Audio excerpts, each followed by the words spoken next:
Hello students, मैं संजीव मिश्रा अपने YouTube channel पर आप सभी का हार्दिक स्वागत करता हूं।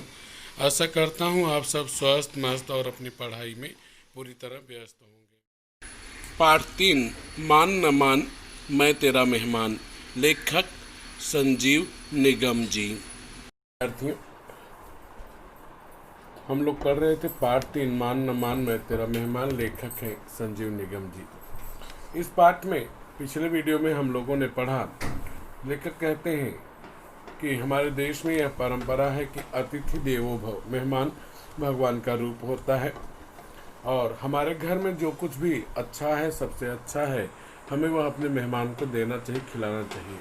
साथ ही साथ लेखक यह भी बताते हैं कि बहुत सारे लोग इस तरह से होते हैं जिन्हें दूसरों का मेहमान बनना बहुत आनंददायक लगता है। कारण यह है कि हमारे देश में, हमारे हिंदुस्तान में मेहमान नवाजी की बहुत बड़ी परंपरा रही है। लोग मेहमान को भगवान का रूप मानते हैं और उसके अपने घर की सबसे अच्छी चीज़ें खिलाते और पिलाते रहे हैं। अगर मेहमान हमारे यहाँ पर, हमारे भारत देश में रात के 12 बजे भी आ जाता है तो भी हम उसकी सेवा करना अपना धर्म समझते हैं। भले ही महंगाई के कारण महंगी वस्तुएं हम नहीं खाते पीते हैं, लेकिन मेहमान को खिलाने से हम नहीं चूकते हैं।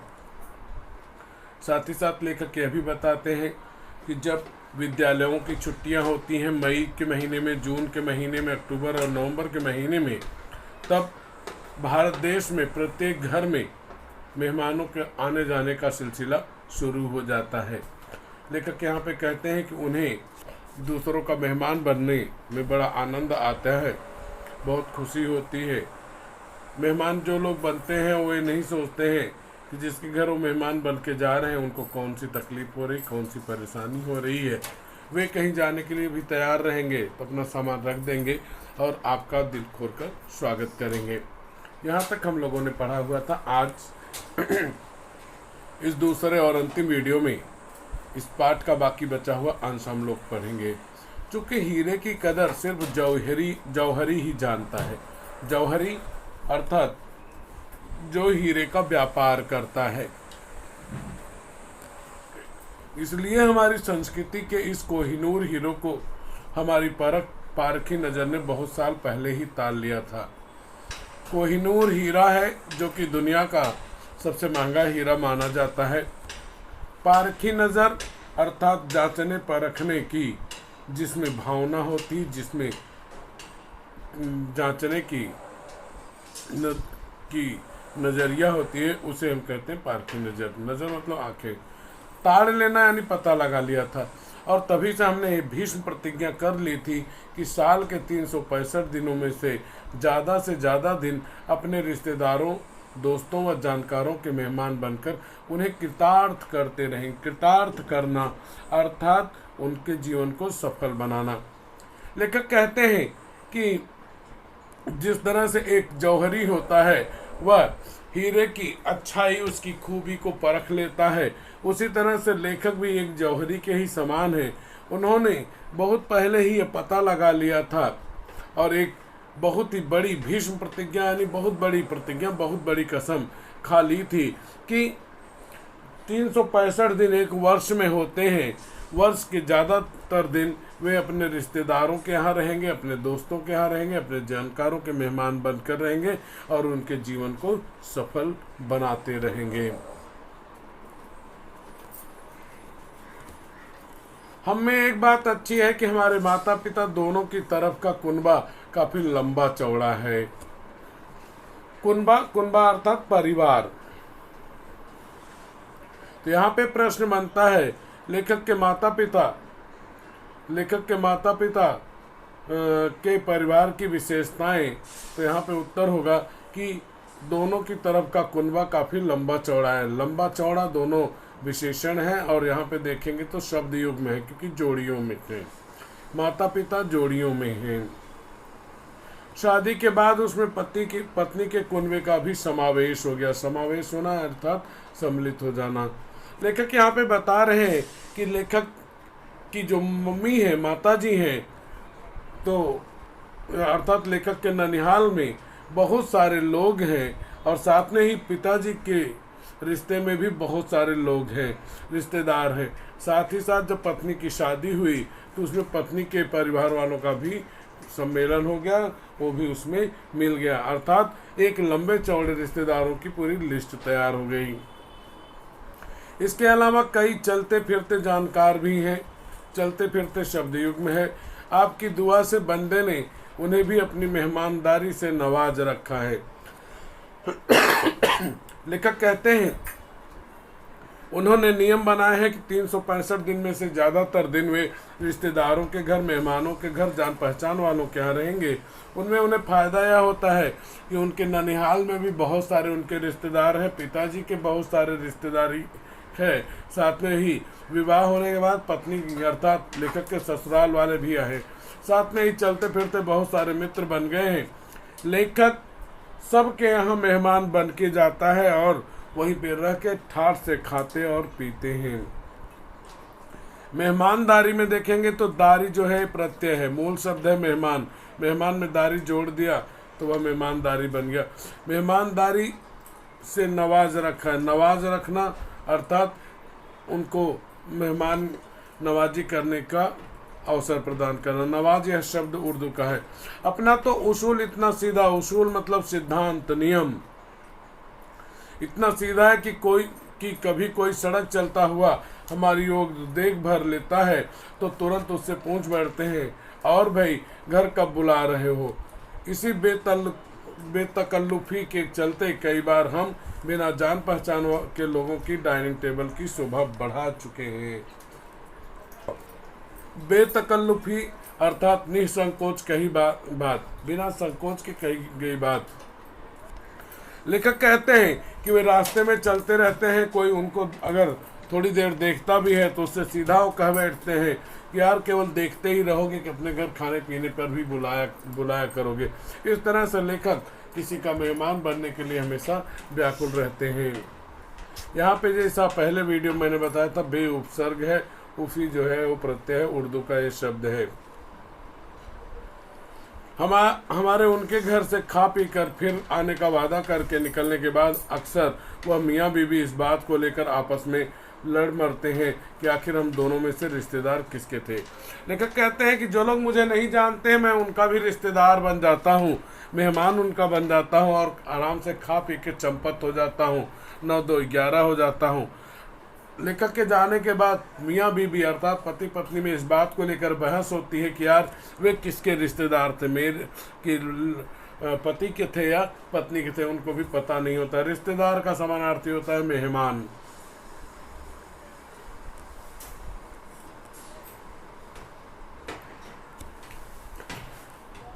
वैसे सच पूछा जाए तो मेहमान बनना एक ऐसी कला है जिसका विकास अभी पूरी तरह से नहीं हो पाया है।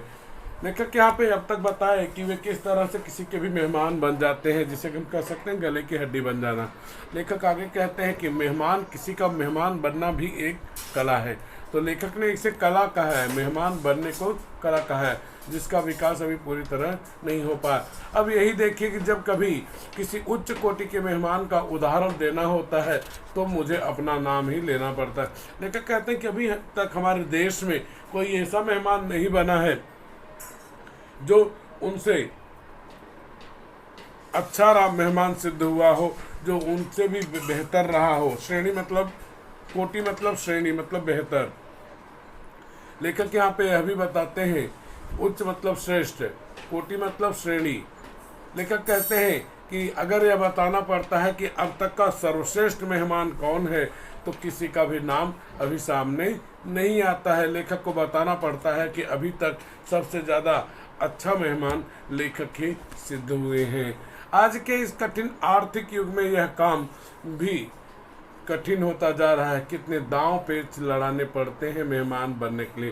दांव पेच लड़ाना मुहावरा है जिसका अर्थ होता है तरीके अपनाना। लेखक कहते हैं कि आज का युग महंगाई का युग है, धन का युग, आर्थिक यानी पैसे का युग। आज के समय में लोग पैसा कमाने और पैसा बचाने की कोशिश बहुत करते हैं। ऐसे समय में जब महंगाई का दौर चल रहा है, महंगाई का वक्त चल रहा है, ऐसे समय में किसी का मेहमान बनने के लिए बहुत सारे तरीके अपनाने पड़ते हैं कि कैसे किसी का हम मेहमान बने। लेखक यहाँ पे आपको बता रहे हैं कि आखिर लोग किस तरह से किसी के भी मेहमान बन जाया करते हैं। यहाँ पे छोटा सा प्रश्न यह बनता है कि आज का युग इस तरह का है, तो हमें लिखना है कठिन आर्थिक युग है। मेहमान बनने के लिए लेखक यह सब करते हैं। उत्तर होगा दांव पेच लड़ाने पड़ते हैं। आगे बढ़ते हैं। जैसे कभी किसी ऐसे दोस्त के घर जाना पड़ जाए जहां खाना मिलने की उम्मीद ना हो, तो सीधे घर की मालकिन पर ब्रह्मास्त्र चलाना पड़ता है। ब्रह्मास्त्र ब्रह्मा का एक ऐसा अस्त्र, हथियार जो अमोघ होता है, जिस पर चला दो तो कार्य पूरा होना ही होना है। यानी कि स्थिति कुछ यूं होती है कि हम दोस्त के घर पहुंचे, उसने तुरंत मातमी सूरत बनाकर पूछा, मातमी अर्थात मरने जैसी सूरत बनाकर पूछा, फिर कैसे आना हुआ। जवाब में हमने तुरंत दूसरे कमरे में बैठी मन ही मन हमें कोसती। कोसना मतलब भला और बुरा कहना। उनकी श्रीमती जी को लक्ष्य करके कहा, लक्ष्य करना यानी उद्देश्य करके, निशाना लगा के।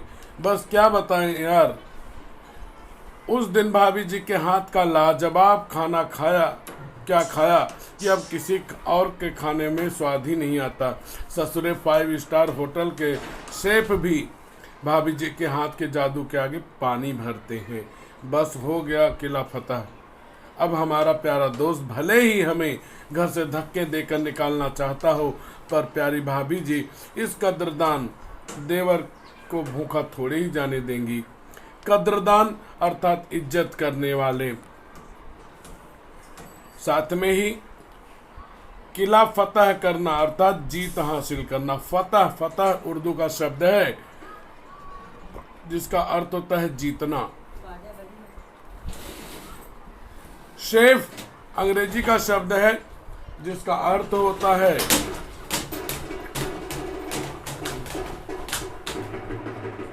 शेफ, जिसका अर्थ होता है हिंदी में रसोइया, खाना बनाने वाला।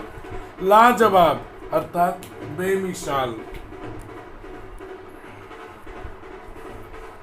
कोसना अर्थात भला बुरा कहना।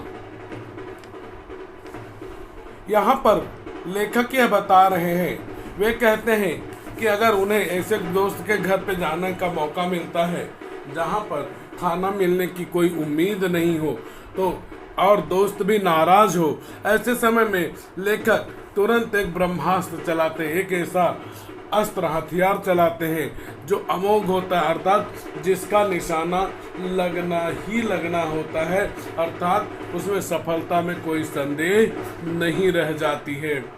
लेखक यहाँ पे बताते हैं, वे कहते हैं ऐसे समय में वे अपने दोस्त की पत्नी की तारीफ करने लगते हैं, उसके हाथ से बनाए हुए खाने की तारीफ करते हैं और कहते हैं कि जिस तरह का लाजवाब अर्थात बेमिसाल खाना भाभी जी बनाती हैं, वैसा खाना कोई और नहीं बना सकता, उस तरह का स्वाद किसी और के खाने में नहीं आता है। साथ ही साथ लेखक यह भी बताते हैं कि 5 स्टार होटल अर्थात बड़े से बड़ा होटल हो, वहाँ पर जो रसोइया होता है, खाना बनाने वाला होता है, वह भाभी जी के बनाए गए खाने से भी खराब होता है, अर्थात भाभी जी के जैसा खाना कोई दूसरा नहीं बनाता। यह कहकर लेखक आराम से अपने खाने का जुगाड़ कर लेते हैं, खाने की व्यवस्था कर लेते हैं। अब यहाँ पर यह प्रश्न बनता है कि खाना न मिलने की, मित्र के घर खाना न मिलने की उम्मीद होने पर लेखक यह तरीका आजमाते हैं। तो वहाँ पे उत्तर में आपको लिखना है कि लेखक श्रीमती जी को लक्ष्य करके कहते हैं, यहाँ से लेकर के यहाँ तक जो चीजें हैं, यहाँ तक वे जो बातें लिखी गई हैं उनको आप बता देंगे तो अपने आप से आपका उत्तर पूरा हो जाएगा।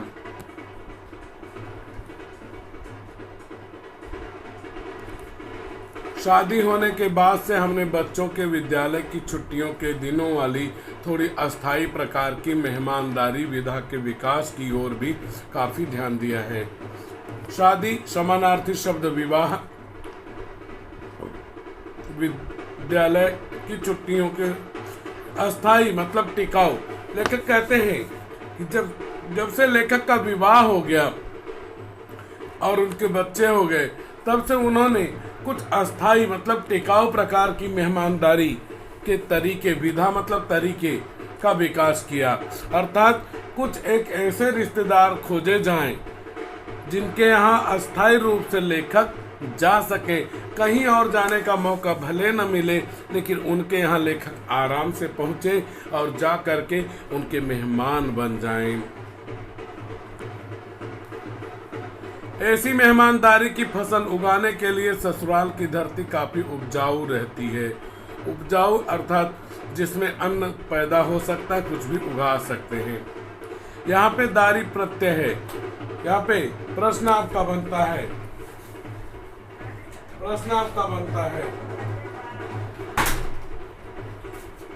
कि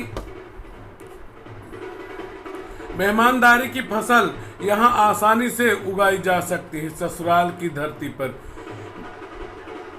ससुराल पर धावा बोलते समय बच्चों का बड़ा सहारा रहता है। धावा मतलब आक्रमण, सहारा अर्थात साथ। यहाँ पे प्रश्न आपका बनता है कि ससुराल पर धावा बोलते समय इनका सहारा रहता है। उत्तर होगा बच्चों का बड़ा सहारा रहता है। लेखक ससुराल पर धावा इनके सहारे करते हैं, बच्चों के सहारे उनकी सहायता से करते हैं। जितने ज्यादा बच्चे होंगे उतने ही ज्यादा बार हमले करने की सुविधा रहती है। तो लेखक यहाँ पे बताते हैं, वे कहते हैं कि जब से उनका विवाह हो गया और बच्चे हो गए, जब बच्चों की छुट्टियां होती हैं तो उन छुट्टियों में वे किसी न किसी के यहाँ पर, विशेष करके अपने ससुराल में, वे अस्थायी प्रकार से मेहमान बनते हैं। जैसे वे लेखक यह भी कहते हैं कि ससुराल की धरती में मेहमान बनना बड़ा आसान हो जाता है, क्योंकि बच्चे जो हैं उनका सहारा लेकर हम आराम से वहाँ पर जा सकते हैं, कोई कुछ बोलने वाला नहीं है। क्या होता है, क्या कहते होंगे लोग कि बच्चे मेरे कह रहे थे कि चलिए मामा के यहाँ जाना है, नाना के यहाँ जाना है, मामी से मिले बहुत दिन हो गया और उन सब की याद आ रही है, नाना की याद आ रही है, नानी की याद आ रही है। इस तरह से कह के बच्चे अपने मामा के यहाँ आराम से जा सकते हैं, साथ में लेखक और उनकी पत्नी भी जा सकती हैं। आइए आगे चलते हैं।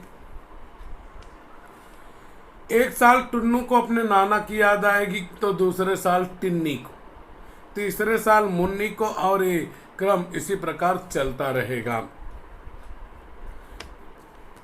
पिछली बार तो ऊपरी बच्चों का नंबर खत्म होने पर मुझे अपने 6 महीने के बच्चे का सहारा लेकर कहना पड़ा। इस बार मेरी बुआ जी बुला रही थी, पर क्या बताऊं, इस छुटके को अपने नाना नानी की इतनी याद आ रही थी कि मजबूरन यहाँ आना पड़ गया।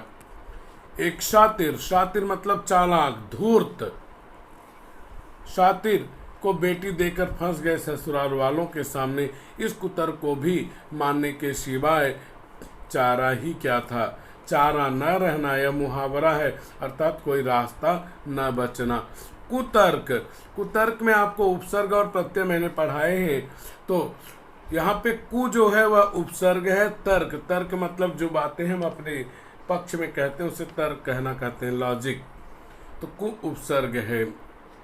यहाँ पर लेखक ये कहते हैं कि ससुराल में जाने का बड़ा आसान तरीका होता है कि हम वहाँ पे जाने के बाद अपने बच्चों की मदद लेते हैं, सहायता लेते हैं और कहते हैं कि बड़े वाले को नाना की याद आ रही थी, एक साल नाना की याद बड़े वाले को आएगी, दूसरे साल छोटे वाले को नाना की याद आएगी, तीसरे साल दूसरे बच्चों को याद आएगी। लेखक कहते हैं इस तरह से आपके पास जितने बच्चे होंगे आप उनका सहारा लेके बता सकते हैं कि बच्चे जिद कर रहे थे कि नाना से मिलना है, नानी से मिलना है।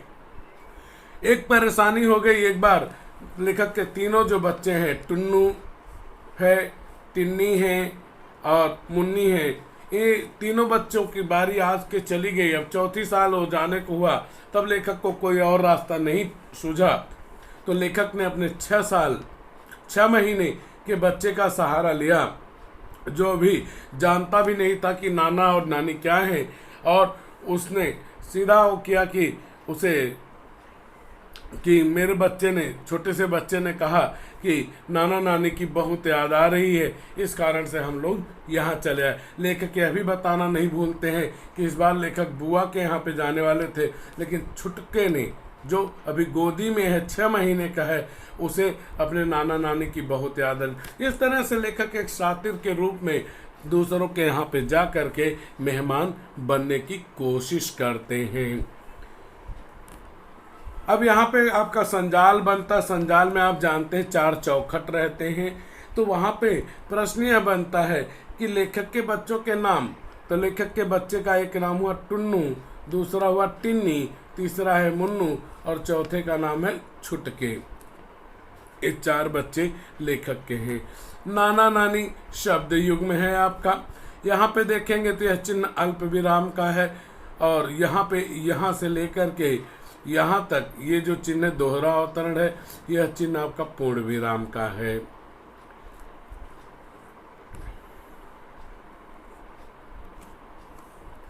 ससुराल संबंधी दूसरी रिश्तेदारियों में हमारे कुशल निर्देशन में श्रीमती जी भी जबरदस्त भूमिका निभाती हैं। दूसरे रिश्तेदारियों में यह जबरदस्त भूमिका निभाती हैं, उत्तर होगा लेखक की श्रीमती जी। श्रीमती जी का अगर हम पुल्लिंग बदले तो क्या होगा? श्रीमान जी। लेखक यहाँ पे कहते हैं कि ससुराल से संबंधित जो दूसरी रिश्तेदारियां हैं, वहां पर भी लेखक की नहीं चलती, तो उनकी श्रीमती जी, उनकी धर्म पत्नी जी, उनकी पत्नी जी उसमें भूमिका निभाया करती हैं। अपने शिकार के घर पहुंचते ही अपनी चाची, मौसी या मामी से लिपट जाएंगी और बड़े बड़े भावुक स्वर में कहेंगी, जब से मुझे शादी हुई है आपसे सही ढंग से मिलने तक को तरस गई हूँ। लेखक यहाँ पे कहते हैं केवल लेखक ही नहीं, उनकी पत्नी भी दूसरों के यहाँ मेहमान बनने में लेखक की मदद करती हैं। वे रिश्ते जो लेखक के नहीं है, लेखक की पत्नी के हैं, जैसे लेखक की मौसी हो गई, लेखक की चाची हो गई, या लेखक की जो मामी हो गई, उनके यहाँ भी लेखक जाने से नहीं चूकते हैं। ऐसे में वे अपनी पत्नी की सहायता लेते हैं और वहाँ पर बड़े आराम से वे पहुँच जाया करते हैं। तो यहाँ पे आपका प्रश्न बन रहा है कि लेखक अपनी पत्नी के इन रिश्तेदारों के यहाँ जाते हैं, तो चाची, मौसी, मामी। जब से मुई शादी हुई, मुई मतलब एक जिसे कहते हैं मरी मतलब यहाँ पे मरी शादी नहीं हुआ, यहाँ पे मतलब होता है कि उलझनों से भरी हुई शादी हुई। आपसे सही ढंग से मिलने तक को तरस गई हूँ, इसलिए इस बार इनसे लड़ झगड़ कर सबको लेकर इधर आई हूँ ताकि जी भर कर आपके साथ में रह सकूं। वहां पहुंचने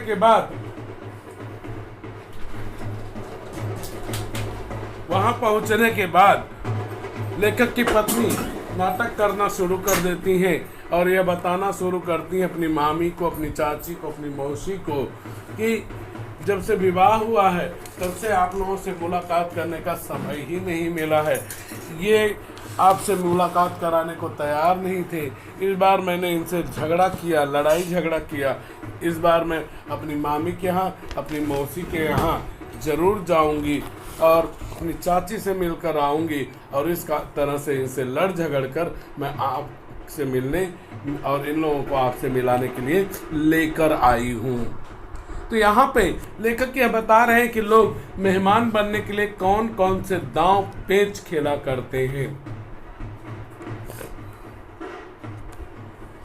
और वे बेचारियां कौन? मामी, चाची, मौसी, जिसके यहाँ पे लेखक की पत्नी अपने पति को, अपने बच्चों को मेहमान के रूप में लेकर गई हैं। वे बेचारियां बेचारियां ये बहुवचन है, एक वचन क्या होगा? बेचारी।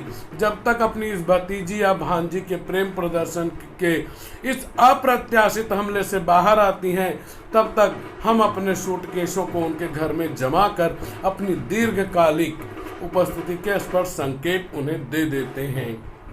भतीजी अर्थात चाचा की जो बेटी है वो भतीजी हुई। भतीजी की का जो विरुद्धार्थी हुआ पुल्लिंग हुआ भतीजा हुआ। भांजी, भांजी का पुल्लिंग भांजा।